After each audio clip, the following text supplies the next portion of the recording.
fair, but you fall behind a little bit further early in the second half, and give Utah State credit. They cashed in on their opportunities, open looks from outside at key moments, and they finished the game off at the foul line, essentially. Yeah, they made a couple big threes at different times in the second half that was big for them. I thought, down the stretch, there's 2 key points in the game. I thought we had an opportunity to jump out to an early lead in the first half and didn't. I thought we couldn't get a defensive rhythm. We forced them into some turnovers, 8 in the first half. But I just thought we had an opportunity there to really jump out at and get hot out the gate, and we played them even instead of getting ahead. And then there were some key points in the second half there in the last 6 minutes, especially 6-8 minutes. We had point-blank wide-open threes that we've been making this year. We've been shooting them well in great opportunities. Christavius, Cameron got 2 great open looks on there. Nate got a great open look, and it was just a bad night from 3. We're 2 for 12, and you try to get real technical with this thing, and it's not that technical. I mean, we had to make some shots, and we got open looks and the things we were doing. We called the right calls and got good looks, and they didn't fall. I wish I had some really ingenious stuff to say, but I mean, sometimes you got to make a wide open 3, and we didn't make a wide open 3, and then we didn't convert a couple free throw shots that could have kept it tight and kept the pressure on them. And it compounds itself because when you're not feeling confident as a team from outside, only 13 turnovers in the game, but they came at difficult times in the second half when you're trying to force it inside because you're not necessarily confident that you can knock down the open look. So it's a snowball effect. On the flip side, we knew that Jalen Moore was a heck of a player. He jumps out with 8 points in the first 4 minutes of the ball game, but then you defend him pretty well, but he made his presence felt down the stretch. They don't win, though, if the freshman Kobe McEwen doesn't make key plays and get himself to the line and make those shots when he can.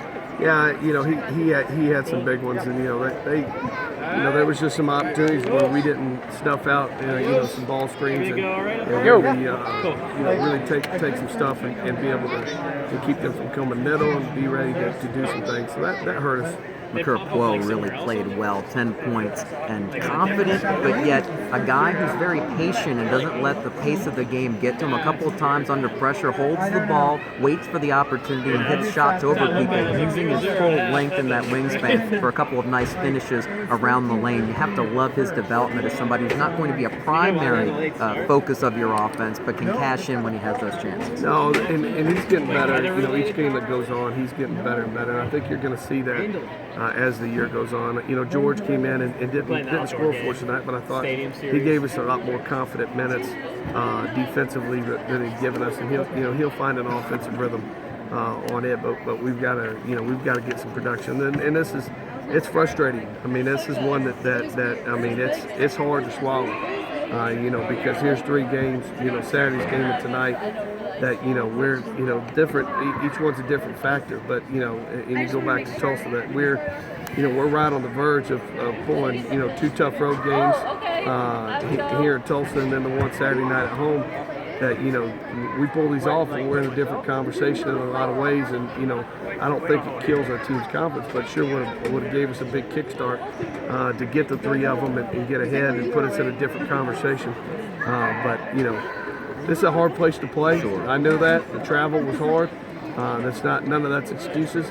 It's reality. I thought we had some guys struggle with the wind a little bit, and we moved them in and out a couple times, and that hurt us a little bit on moving some people. But overall, I thought the guys gave a good effort. We need some shots to fall, and they didn't fall when they needed them. But you still got some good looks, even though it hurt. You had to play man-to-man a lot in the second half, trailing, and Eric Thomas did a pretty good job on Moore matched up, but that led to the foul trouble. And having him on the bench for several minutes when you're playing from behind is a tough combination. Correct. Yeah, I made it tough, and he had been so effective early on and just finding some niches to score. And then, when we lost that scoring punch, that was a big hit for us. When you try to win on the road in non-conference, they're really a bonus going into the Southland because these are tough situations. This particularly a tough trip because of the timing. But one last home game before league play. It's against a non-D1 opponent, but a night that should be festive and a get-right night because it's the last one left coming up Wednesday against Williams Baptist. Of course, it'll be a holiday sweater night, which is fun. We'd like to see fans pack in there and give this team some support one last time before 2 big home home games to start league play after Christmas. There's no doubt. People need to get out. This was a big one. I don't know. I thought we would have had a much bigger crowd Saturday night. The ones in blue, anyway. Correct, and I want people out. I mean, we're working our tails off. We're doing things the right way. These guys are playing their hearts out every night. We're making improvements, and I don't know. I don't know what we can do other than go undefeated to get people to come out and support these guys. I mean, we've graduated 95% of our seniors in 5 years. All 4 of our seniors will graduate on time in the spring. We've won road games against Power 5 teams. We're in wars every night, and with little. Right. And that's the truth. And I want people to come out and be a part of what we're doing. Be a part of what this thing is. If you're in UNO proud, then daggone it, get out and be it. If you have a home, you have a home advantage like a team like this had tonight to pull you through, it means it's a lot. difference. Yeah. It's a difference. And I'm UNO proud. I mean, there's nobody that loves living in this city and is more proud to be a part of this community in this city more than me.